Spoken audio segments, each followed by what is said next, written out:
افلا يتدبرون القرآن ام على قلوب اقفالها، تو کیا یہ لوگ قرآن میں غور نہیں کرتے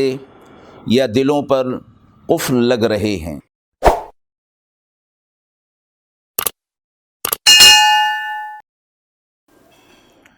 بسم اللہ الرحمن الرحیم۔ السلام علیکم ورحمۃ اللہ۔ ناظرین کرام، قرآن مجید کے پاروں کے خلاصے کے اس پروگرام میں آج پارہ نمبر 12 کا خلاصہ آپ کی خدمت میں پیش ہے۔ سورہ ہود جو کہ پارہ نمبر 11 سے شروع ہوئی تھی، اس پارہ میں بھی جاری ہے۔ اس کے بعد اسی پارہ یعنی 12 میں سورہ یوسف ہے جو کہ پارہ نمبر 12 سے شروع ہو کر 13 پہ مکمل ہو رہی ہے۔ اس پارہ میں کل 16 رکوع ہیں۔ آیت نمبر 6 سے پارے کی ابتدا ہو رہی ہے۔ رکوع نمبر 1، آیت نمبر 6، وَمَا مِن دَابَّةٍ فِي الْأَرْضِ إِلَّا عَلَى اللَّهِ رِزْقُهَا، انسان اور زمین پر چلنے والی ہر مخلوق کے رزق کا ذمہ اللہ نے اپنے ذمہ لیا ہے، یعنی کفالت اللہ نے اپنے ذمہ لی ہے۔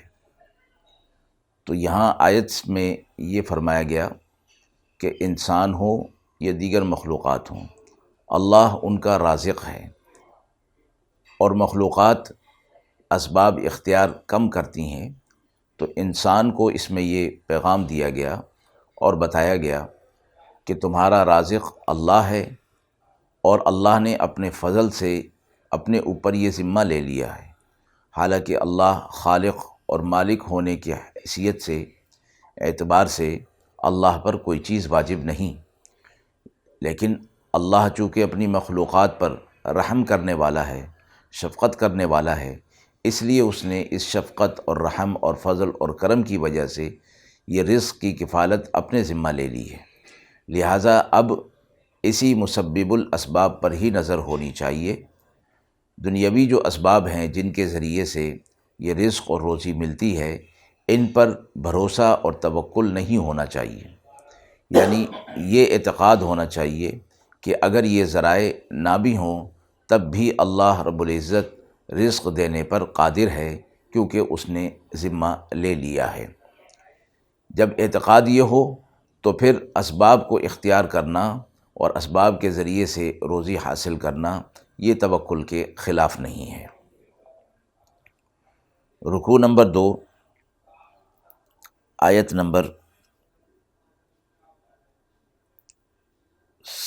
8 اور 9 اور 10، وَلَئِنْ أَذَقْنَا الْإِنسَانَ مِنَّا رَحْمَةً، اس آیت میں فرمایا کہ جب ہم انسان کو اگر کوئی نعمت دے کر واپس لے لیتے ہیں تو وہ نا امید اور ناشکری کرنے لگتا ہے۔ اسی طرح اگر تکلیف کے بعد ہم اس کو کوئی نعمت اور راحت دے دیتے ہیں تو وہ اترانے لگتا ہے۔ دو کیفیات انسان کی اس آیت کے اندر بتائی گئیں۔ ایک یہ کہ جب اس سے کوئی نعمت چلی جائے یا اس پر کوئی مصیبت اور تنگی آ جائے تو وہ اللہ کی رحمت سے نا امید ہو جاتا ہے اور ناشکری کرنے لگ جاتا ہے، حالانکہ وہ اپنے اس وقت کو بھول جاتا ہے کہ جب اللہ نے اس کو وسعت دے رکھی تھی اور فراخی دے رکھی تھی۔ اب اگر اللہ کی طرف سے بغرض امتحان، بغرض آزمائش یہ صورت آ گئی کہ اللہ نے وہ نعمت لے لی یا اس میں کمی ہو گئی، تو اللہ کی رحمت سے اسے نا امید نہیں ہونا چاہیے اور ناشکری بھی نہیں کرنی چاہیے۔ اسی طرح دوسری کیفیت کہ جب اللہ اس کو کوئی نعمت دے دے، کوئی فراخی دے دے اور وسعت دے دے تو وہ اس پر شیخی بکھارنے لگے، اترانے لگے، یہ نہیں ہو، بلکہ اس چیز کو وہ اللہ کا فضل اپنے اوپر سمجھے۔ جب اللہ کا فضل اپنے اوپر سمجھے گا تو وہ ساری چیزیں، وہ ساری نعمتیں اللہ کی طرف سے وہ سمجھ رہا ہوگا، پھر اس کے دل کے اندر اللہ کا شکر پیدا ہوگا۔ اگر وہ شیخی بکھارنے لگے گا، اترانے لگے گا، تو اس کا مطلب یہ ہوا کہ وہ اللہ کی اس نعمت کا شکر ادا نہیں کر رہا، اس کو وہ اللہ کی طرف سے نہیں سمجھ رہا، بلکہ وہ اپنی محنت اور اپنی کمائی سمجھ رہا ہے۔ آیت نمبر 24، مثل الفریقین کالاعمی والاصم والبصیر والسمیع۔ اس آیت میں فرمایا گیا کہ دو فریق ہیں، ایک اندھا ہے اور بہرا ہے اور دوسرا دیکھتا بھی ہے سنتا بھی ہے، تو کیا یہ دونوں برابر ہو سکتے ہیں؟ یعنی جس طرح اندھا اور بہرا نہ کچھ سنتا ہے نہ کچھ دیکھتا ہے، اسے کسی چیز کا علم نہیں، اور اس سے مراد کافر ہے، یعنی وہ اندھا حق کی طرف سے ہو گیا، حق کو دیکھنے سے وہ اندھا ہو گیا، حق کو سننے سے وہ بہرا ہو گیا، جبکہ حق اس کے سامنے تھا، حق اس کو پیش کیا گیا، لیکن اس نے اس حق کی طرف سے منہ موڑ لیا، اندھا اور بہرا بن گیا، تو اب اسے ہدایت نہیں مل سکتی۔ اس کے مقابلے میں دوسرا ہے جو دیکھتا بھی ہے سنتا بھی ہے، اور اس سے مراد ایمان والا مسلمان ہے، کہ جب اس کے سامنے حق کو پیش کیا گیا تو اس نے حق کو دیکھا اور حق کو حق سمجھتے ہوئے قبول کر لیا، اور حق کو سنا اور حق کو حق سمجھتے ہوئے اس کو قبول کر لیا، تو فرمایا کہ یہ دونوں برابر نہیں ہو سکتے۔ حل یستویان مثلا، یہ کیا دونوں برابر ہو سکتے ہیں؟ یعنی اجر کے اعتبار سے جس طرح ان کا عمل جو ہے دنیا کے اندر بالکل برعکس ہے، اسی طرح آخرت میں ان کا اجر بھی بالکل برعکس ہوگا۔ یعنی جس نے دنیا کے اندر حق سے روگردانی کی، قیامت کے دن اللہ کے ہاں قابل مؤاخذہ ہوگا، عذاب کے اندر مبتلا ہوگا، اور جو ایمان اور عمل صالح پر آ گیا، حق کو قبول کر لیا، اللہ نے اس کے لیے بڑا اجر تیار کر رکھا ہے۔ رکوع نمبر 3 میں حضرت نوح علیہ السلام کا تذکرہ ہے۔ جب انہوں نے اپنی قوم کو ایمان کی دعوت دی، اللہ کے پیغام ان تک پہنچایا، تو قوم نے بہت سے اعتراضات کیے۔ نوح علیہ السلام نے ان کے جوابات دیے، وہ سوالات، اعتراضات اور جوابات اس رکوع کے اندر مذکور ہیں۔ رکوع نمبر 4، آیت نمبر 42، وَهِيَ تَجْرِي بِهِمْ فِي مَوْجٍ كَالْجِبَالِ۔ اسی رکوع میں حضرت نوح علیہ السلام کو کشتی تیار کرنے کا حکم دیا گیا، اور اس کا سارا حساب کتاب بھی اللہ کی طرف سے بتا دیا گیا، یہاں تک کہ نوح علیہ السلام کے عظیم جو عذاب تھا سیلاب کا، پانی کا، وہ اس کا جب موقع آ گیا تو اللہ رب العزت نے نوح علیہ السلام سے فرمایا کہ جوڑے جوڑے جانوروں کے وہ اس کشتی کے اندر اپنے ساتھ سوار کر لیے جائیں، اور اہل ایمان بھی اس کشتی کے اندر سوار ہو جائیں، کیونکہ اللہ کا عذاب آنے والا تھا، اور بچنا صرف انہوں نے تھا جو اس کشتی میں نوح علیہ السلام کے ساتھ سوار ہوں گے۔ کشتی میں سوار ہو گئے، نوح علیہ السلام نے اپنے بیٹے کو دیکھا کہ وہ کشتی میں سوار نہیں تھا، تو انہوں نے اپنے بیٹے کو آواز دی کہ آ جاؤ اور اس کشتی میں سوار ہو جاؤ، ورنہ غرق ہو جاؤ گے، کہ آج کے دن وہی بچے گا جس پر اللہ اپنا فضل فرمائے گا۔ ان کا بیٹا جس کا نام کنعان آتا ہے، اس نے نوح علیہ السلام کی بات کی طرف توجہ نہیں دی، اور اس نے کہا کہ میں ایک بڑی پہاڑی پر چڑھ جاؤں گا اور وہاں تک پانی نہیں آئے گا۔ نوح علیہ السلام نے فرمایا کہ آج کوئی بچنے والا نہیں، اور یہی ہوا کہ ایک موج آئی اور نوح علیہ السلام کا وہ بیٹا ان کے سامنے غرق ہونے لگا۔ تو آیت 45 میں نوح علیہ السلام نے اللہ کو پکارا، وَنَادَى نُوحٌ رَبَّهُ فَقَالَ رَبِّ إِنَّ ابْنِي مِنْ أَهْلِي، اور پکارا نوح علیہ السلام نے اپنے رب کو کہ اے میرے رب، میرا بیٹا میرے اہل میں سے ہے، اور آپ کا وعدہ ہے کہ میرے اہل کو بچا لے گا، اور آپ احکم الحاکمین ہیں۔ نوح علیہ السلام کا اپنے بیٹے کے لیے بچاؤ کی دعا کرنا اور اس کو اپنے اہل میں سمجھنا دراصل ان کی لا علمی کی وجہ سے تھا۔ ان کو اپنے بیٹے کی ایمان کا علم نہیں تھا، اس وجہ سے انہوں نے اللہ سے اس کے لیے دعا کی، ورنہ نبی کی یہ شان نہیں کہ جو ایمان والا نہ ہو اس کے بچاؤ کی دعا وہ اللہ سے کریں، یہاں تک کہ وہ اپنے بیٹے کے لیے بھی دعا نہیں کر سکتے۔ اسی وجہ سے اگلی آیت نمبر 46 میں اللہ رب العزت نے حضرت نوح علیہ السلام کو تنبیہ فرمائی، قال یا نوح انہ لیس من اہلک، اے نوح علیہ الصلاۃ والسلام، وہ آپ کا بیٹا آپ کے اہل میں سے نہیں ہے۔ اور آگے وجہ فرمائی انہ عمل غیر صالح، اس لیے کہ اس کا عمل صالح نہیں ہے، وہ ایمان والا عمل صالح والا نہیں ہے، اس لیے وہ آپ کے اہل میں شمار نہیں، وہ آپ کے اہل میں سے نہیں۔ اور یہاں اہل سے مراد اہل ایمان ہے، اور نوح علیہ الصلاۃ والسلام سے یہ فرمایا گیا کہ آپ کے اہل میں وہی ہوں گے جو اہل ایمان والے ہوں گے، یعنی نسبت، وہ ایمانی نسبت اللہ کے ہاں معتبر ہے، نسبی نسبت اللہ کے ہاں معتبر نہیں ہے۔ اور اس کی مثالیں اور نظیر قرآن مجید کے اندر موجود ہیں۔ ایک یہ نوح علیہ الصلاۃ والسلام کا بیٹا جو کہ کافر تھا، اسی طرح ابراہیم علیہ الصلاۃ والسلام کے والد، اور لوط علیہ الصلاۃ والسلام کی بیوی، فرعون کی زوجہ جو کہ مومنہ عورت تھیں۔ اس طرح کی مثالیں قرآن مجید کے اندر موجود ہیں۔ تو اللہ رب العزت نے نوح علیہ الصلاۃ والسلام کو تنبیہ فرمائی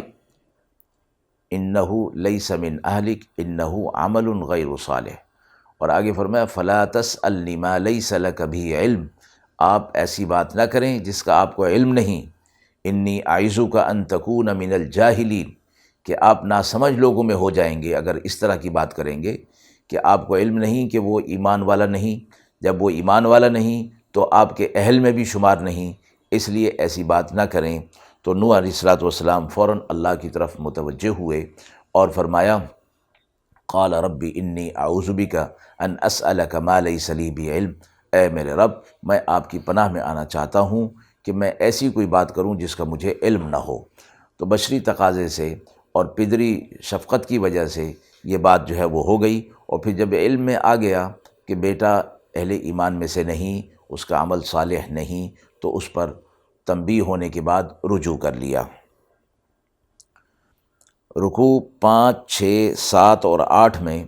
قوم عاد، قوم سمود، قوم ابراہیم اور قوم شعیب علیہ الصلاۃ والسلام کے حالات مذکور ہوئے۔ انبیاء علیہ الصلاۃ والسلام، تقریباً تمام انبیاء علیہ الصلاۃ والسلام نے اپنی قوم سے فرمایا کہ ہم جو پیغام تم تک اللہ کا پہنچا رہے ہیں اور اس پر جو ہم محنت کر رہے ہیں، اس پر ہم تم سے کوئی اجر نہیں مانگتے، اس کا اجر تو ہمارے اللہ کے پاس ہے۔ لا اسألکم علیہ اجرا ان اجری الا علی اللہ، اس کا اجر، اس محنت کا اجر ہمارا اللہ کے پاس ہے، ہم تم سے اس کا کوئی معاوضہ، کوئی اجر جو ہے وہ طلب نہیں کرتے ہیں۔ اور یہ کہ جو تم اب تک گناہ والی زندگی، اللہ کی نافرمانی والی زندگی، بغاوت والی زندگی تم گزار چکے ہو، اس حق کا پیغام آ جانے کے بعد جب تم اس پیغام پر آ جاؤ گے اور اس نظام کو تم قبول کر لو گے، اس نظام کے مطابق اپنی زندگی کو گزارو گے، یعنی حق والی زندگی، حق پرستی والی زندگی جب تم گزارو گے، تو پھر اللہ تمہارے پچھلے سارے گناہوں کو معاف کر دے گا۔ اس حق اور سچ دعوت کے جواب میں قوم نے اکثر اور ہمیشہ جاہلانہ بات کی، جواب اس کا جاہلانہ تھا، اور وہ یہ کہ ہم اپنے آباء و اجداد کے دین کو، طریقوں کو چھوڑ نہیں سکتے، باوجود اس کے کہ حق ان کے سامنے کر دیا گیا اور حق کو انہوں نے پہچان بھی لیا، لیکن محض اس وجہ سے کہ ہمارے آباء و اجداد کا دین اور ان کے رسم و رواج چھوٹ جائیں گے، اس وجہ سے وہ اس حق کے دین پر، حق کے پیغام کو وہ قبول نہیں کرتے۔ تو اللہ نے فرمایا کہ پھر مختلف طریقوں سے اور مختلف مواقعوں پر ان کو تنبیہات ہوتی رہیں، ان کو ڈرایا گیا، سمجھایا گیا، لیکن وہ باز نہیں آئے۔ قوم جب باز نہیں آئی اپنی بدعملی سے، تو پھر اللہ کی طرف سے حجت پوری ہو گئی کہ پیغام ان تک پہنچایا گیا، اور لیکن انہوں نے اپنی مرضی سے اس کو رد کر دیا، تو اللہ کی طرف سے پھر عذاب آیا اور وہ قومیں تباہ اور برباد کر دی گئیں۔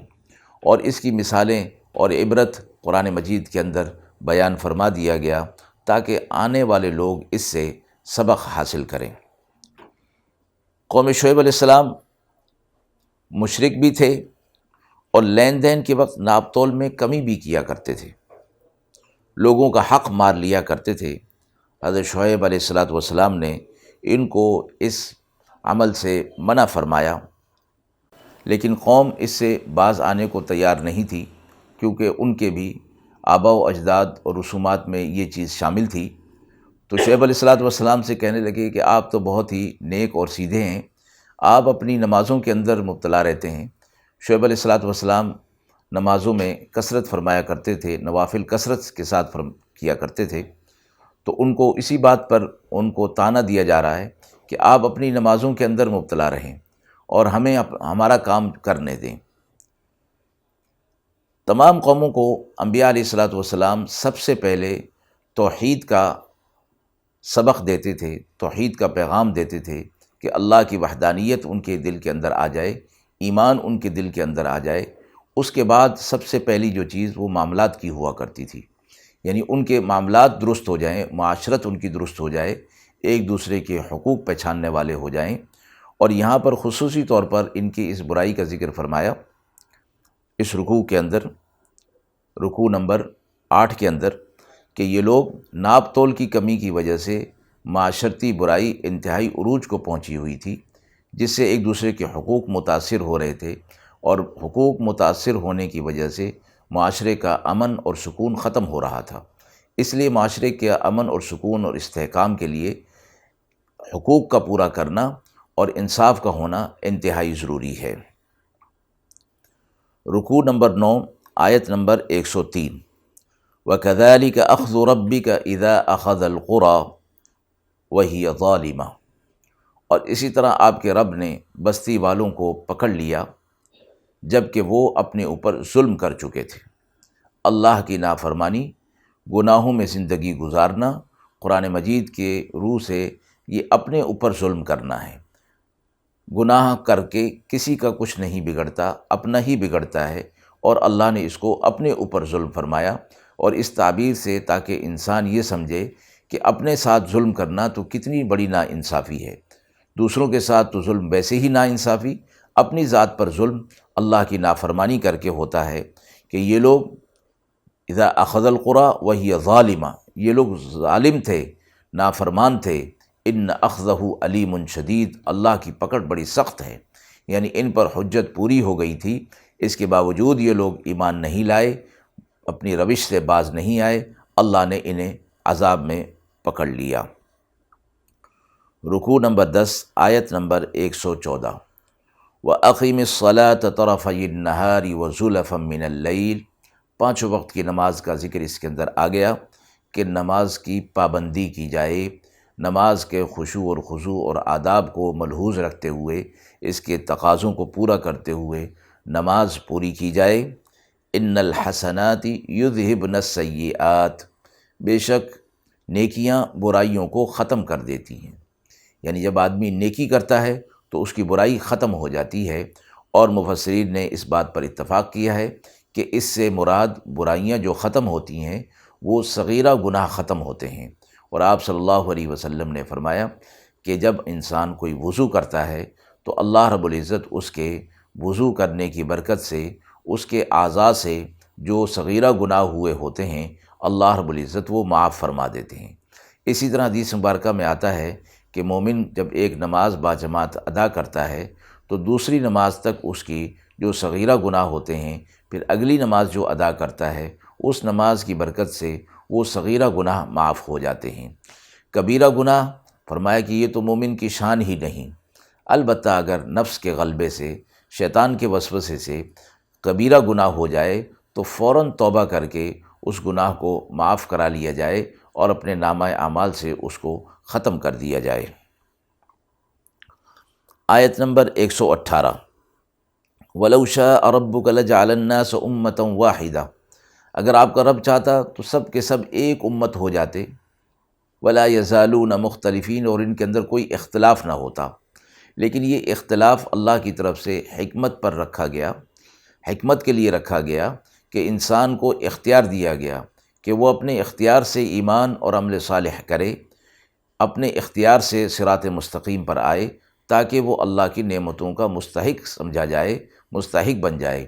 اسی طرح جب اپنے اختیار سے وہ حق کے راستے کو چھوڑ دے گا اور برائی کے راستے پر آ جائے گا تو پھر قابل مؤاخذہ ہوگا اور قیامت کے دن عذاب میں مبتلا کیا جائے گا۔ آیت نمبر 120، وَكُلًّا نَقُصُّ عَلَيْكَ مِنْ أَنْبَاءِ الرُّسُلِ مَا نُثَبِّتُ بِهِ فُؤَادَكَ۔ یہ سارے کے سارے واقعات جو پچھلی آیات کے اندر گزرے ہیں، اللہ رب العزت آپ صلی اللہ علیہ وسلم سے مخاطب ہو کر فرما رہے ہیں کہ یہ سارے واقعات ہم آپ کو جو بتا رہے ہیں تاکہ آپ کا دل اس سے ثابت قدم ہو جائے، دل کے اندر ثبات آ جائے، قرار آ جائے۔ اور کس معنی میں ثبات اور قرار؟ فرمایا کہ گزشتہ انبیاء علیہ الصلاۃ والسلام اور اقوام کے حالات قرآن مجید کے اندر جو بیان ہوئے، اس سے آپ صلی اللہ علیہ وسلم کو تسلی اور تشفی مقصود ہے، جیسے کہ اس آیت میں فرمایا جا رہا ہے، تاکہ آپ کا دل ثابت رہے اور آپ دل کے اندر غمگین نہ ہوں۔ گزشتہ انبیاء علیہ الصلاۃ والسلام کو بھی ستایا گیا، انہوں نے جب اللہ کا پیغام، حق کا پیغام لوگوں تک پہنچایا تو انہیں بھی اس قسم کے حالات کا سامنا کرنا پڑا۔ تو اسی لیے آپ صلی اللہ علیہ وسلم کے ساتھ جو اس قسم کے حالات پیش آ رہے ہیں تو اس میں آپ صلی اللہ علیہ وسلم کی تشفی اور تسلی ہے۔ اور اسی طرح آگے فرمایا وَهُدًى وَذِكْرَىٰ لِلْمُؤْمِنِينَ، اسی طرح یہ ہدایت کا بھی باعث ہیں اور نصیحت کا باعث ہیں اہل ایمان کے لیے، کہ اہل ایمان ان واقعات اور حالات سے اپنے لیے ہدایت کا سبق، عبرت کا سبق، نصیحت کا سبق اس سے لیں گے تو اپنے اعمال درست کرنے میں ان کو ہدایت ملے گی۔ اس کے بعد سورہ یوسف کی ابتدا ہے، جو کہ سورہ مکی صورت ہے۔ رکوع نمبر 11، آیت نمبر 3، نحن نقص علیک احسن القصص۔ اس صورت میں جیسے کہ صورت کا نام یوسف ہے، حضرت یوسف علیہ الصلاۃ والسلام کا عظیم واقعہ مذکور ہے اور طویل واقعہ اس صورت کے اندر بیان فرمایا گیا ہے۔ اور اس سے پہلے یہ فرمایا گیا انا انزلناہ قرآنا عربیہ، کہ یہود مکہ کی زبان عربی تھی تو اس لیے قرآن مجید بھی عربی زبان میں نازل ہوا تاکہ وہ اس واقعے کو بھی اور دوسری باتوں کو بھی اچھی طرح سمجھ لیں۔ اور روایت میں آتا ہے کہ مکہ کے یہودیوں نے آپ صلی اللہ علیہ وسلم کی آزمائش اور امتحان لینا چاہا اور کہا کہ اگر آپ سچے نبی ہیں تو آپ ہمیں بتائیے کہ آل یعقوب شام سے مصر کی طرف کیوں منتقل ہوئے، اور حضرت یوسف علیہ الصلاۃ والسلام کا کیا واقعہ ہے۔ یعنی وہ سمجھتے تھے تورات میں یوسف علیہ الصلاۃ والسلام کے واقعے کے کچھ حصے مذکور ہوئے ہیں، اور یہودی ہونے کے اعتبار سے اور تورات ان کی کتاب تھی تو یوسف علیہ الصلاۃ والسلام کے واقعے کے کچھ حصوں سے وہ لوگ واقف تھے۔ تو آپ صلی اللہ علیہ وسلم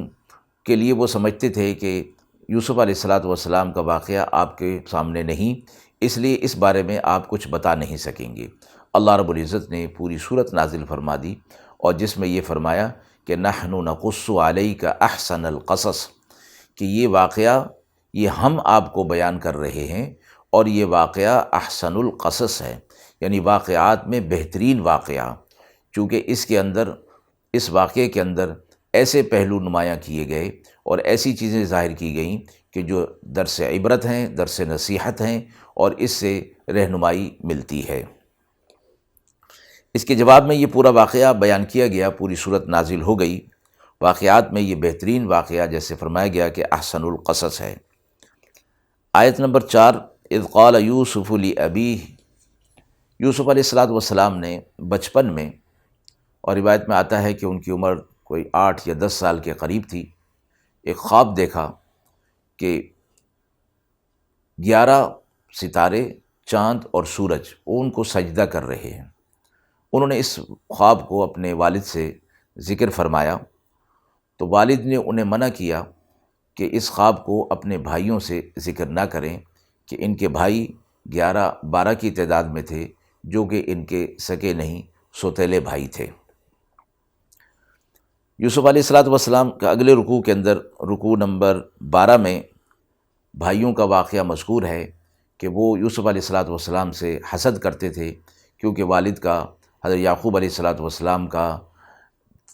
کی محبت اور ان کا جھکاؤ یوسف علیہ الصلاۃ والسلام کی طرف زیادہ تھا۔ اس وجہ سے دوسرے بھائی ان سے حسد کرنے لگے، تو انہوں نے پروگرام بنایا کہ ہم اس کو لے جائیں اور کہیں دور چھوڑ دیں اور والد سے دور کر دیں تاکہ ہم والد کی محبت اور ان کے قرب جو ہے وہ حاصل کر لیں۔ یوسف علیہ الصلاۃ والسلام سے حسد رکھتے تھے دور کرنے کا منصوبہ بنایا اور کہا کہ جی آپ ان کو ہمارے ساتھ بھیجیں، ہمارے ساتھ یہ کھیلے گا کودے گا اور ہم اس کی حفاظت کرنے والے ہیں۔ والد نے کہا کہ آپ اس کی حفاظت نہیں کر سکیں گے اور اس کو بھیڑیا کھا جائے گا۔ انہوں نے کہا کہ ہم اتنے بڑی تعداد میں جماعت ہیں، اگر ہم ان کی حفاظت نہ کر سکے تو پھر تو ہم بڑے خسارے میں ہوں گے، یعنی ان کو ہر طرح سے یقین دلایا۔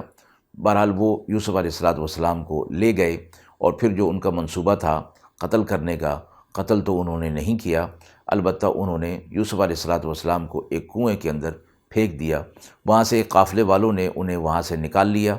اور مصر کے بازار میں جا کر بطور غلام کے ان کو فروخت کر دیا۔ یوسف علیہ السلام کو خریدنے والا عزیز مصر تھا، وہ بے اولاد تھا، وہ ان کو اپنے گھر لے آیا اور اپنی بیوی سے کہا کہ اس کی اچھی طرح نگہداشت کرو، ہو سکتا ہے کہ ہم اس کو اپنا بیٹا بنا لیں۔ یوسف علیہ السلام کا حسن مشہور ہے، وہ عزیز مصر کی بیوی ان پر فریفتہ ہو گئی، یہاں تک کہ اپنے مقصد کے لیے ان کے پیچھے دوڑی تو اللہ رب العزت کے فضل و کرم سے دروازے سارے کھلتے چلے گئے اور باہر کے دروازے پر جب پہنچے تو یوسف علیہ السلام آگے اور عزیز مصر کی بیوی پیچھے تھی، اور اسی وقت عزیز مصر جو ہے وہ دروازے پر موجود تھا اور اس کے ساتھ ایک چھوٹا بچہ موجود تھا۔ تو اس پر عزیز مصر کی بیوی نے اس سے کہا کہ اس کا یعنی یوسف علیہ السلام کا ارادہ مجھ سے برائی کرنے کا تھا، اور اس کے لیے کیا سزا ہوگی کہ جو تمہارے اہل اور گھر کے ساتھ برائی کرے، یہ کہ اس کو سخت عذاب دیا جائے یا اس کو قید خانے میں ڈال دیا جائے۔ اس بچے نے پھر اللہ کے حکم سے گواہی دی کہ اگر کرتا سامنے سے پھٹا ہے تو پھر یوسف علیہ السلام گناہگار ہیں، مجرم ہیں، اور اگر کرتا پیچھے سے پھٹا ہے تو پھر عورت جو ہے وہ گناہگار ہے اور وہ مجرمہ ہے۔ تو جب دیکھا گیا تو وہ کرتا پیچھے سے پھٹا ہوا تھا۔ عزیز مصر اس معاملے کو سمجھ گیا اور اس نے یوسف علیہ السلام سے کہا یوسف اعرض عن ھذا، کہ اس معاملے کو اسی طرح جانے دیجئے، اور اپنی بیوی سے کہا واستغفری لذنبک، اور اپنے گناہ سے تم توبہ کرو کہ تمہاری ہی غلطی اس میں نظر آ رہی ہے۔ رکوع نمبر 14 میں فرمایا گیا کہ عزیز مصر کی بیوی کا اپنے غلام پر فریفتہ ہونا یہ مشہور ہو گیا، تو اس نے عزیز مصر کی بیوی نے اپنے اوپر سے یہ معاملے کو دور کرنے کے لیے سب عورتوں کی دعوت کی اور ان کے ہاتھ میں پھل اور چھری دے دی اور کہا کہ جب تک میں نہ کہوں اس وقت تک اس کو چھری کو نہ چلایا جائے، یعنی پھل نہ کاٹا جائے۔ اتنے میں انہوں نے یوسف علیہ السلام کو ان کے سامنے کیا